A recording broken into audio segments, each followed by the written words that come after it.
माननीय महोदय, मंत्री जी, आपको और हॉल में बैठे हुए सभी साथियों को मेरा प्रणाम। मंत्री महोदय, आज बड़ी खुशी हो रही है इस बात को लेकर के कि देश के शीर्ष नेतृत्व जिनकी छत्र छाया के अंदर में सहकारिता इस तरह से फलीभूत हो रही है और उनके साथ में जो है हमारा यानी कि अपने जो साथी हैं चालक भाइयों का प्रत्यक्ष संवाद हो रहा है।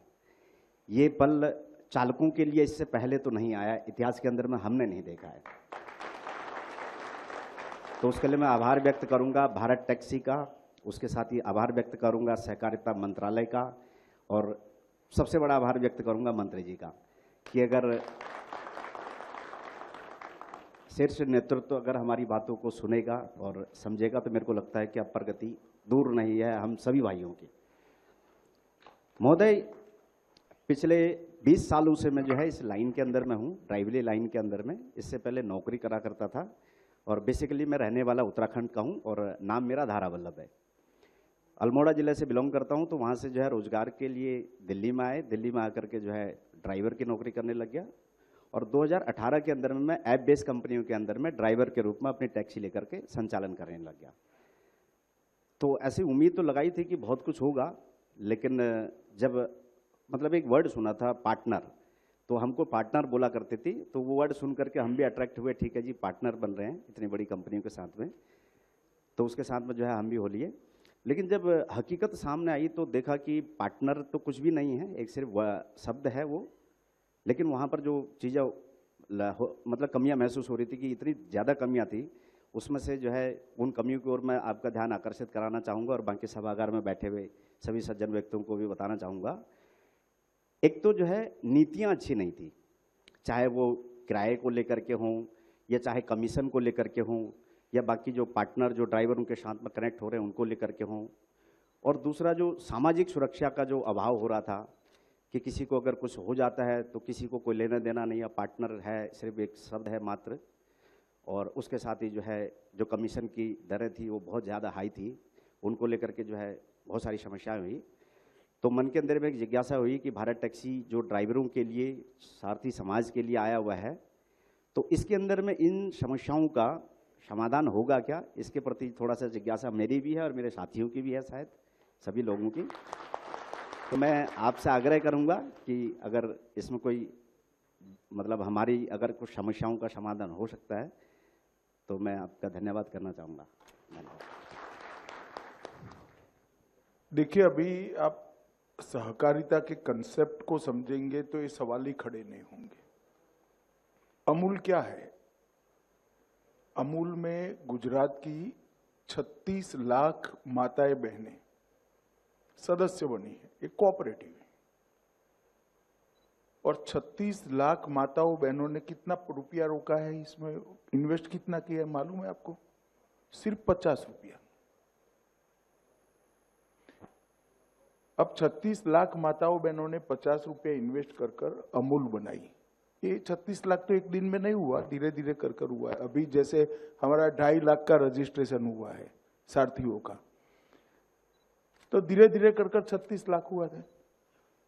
अब ये 36 लाख माता बहनों की कोऑपरेटिव 1,25,000 करोड़ का टर्नओवर कर रही थी। मैं गारंटी से कहता हूं, आपके घर में जो दूध का थैली आता है या तो मदर डेयरी का दूध होगा या अमूल का होगा।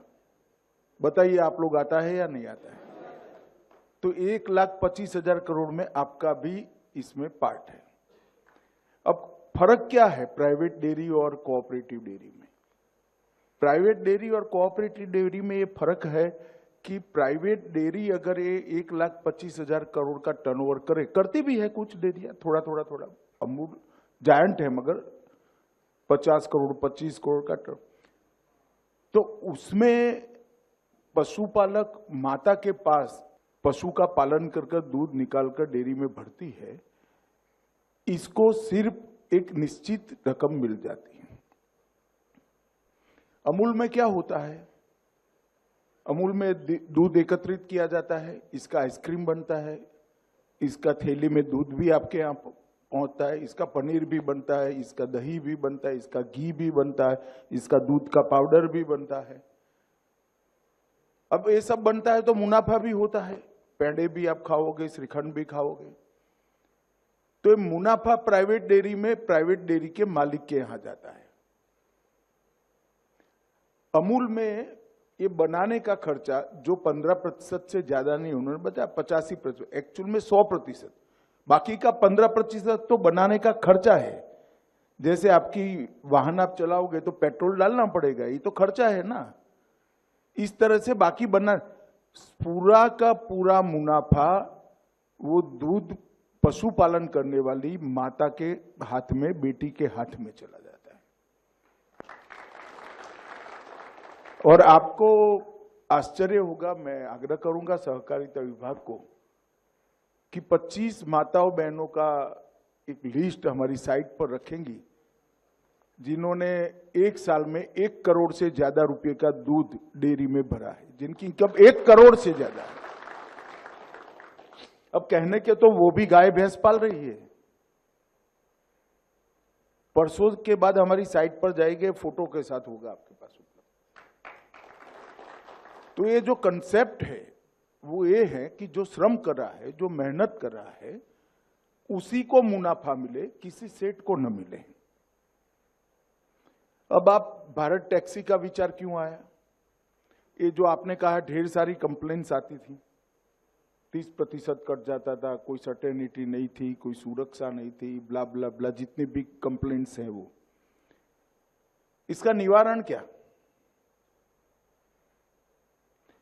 वो जो कंपनियां हैं, वो कंपनियां चलाने का उद्देश्य मालिक को धनी बनाना है। मेरी बात सच है या नहीं है? हमारा भी उद्देश्य मालिक को धनी बनाना है। फर्क इतना है कि मालिक आप हो।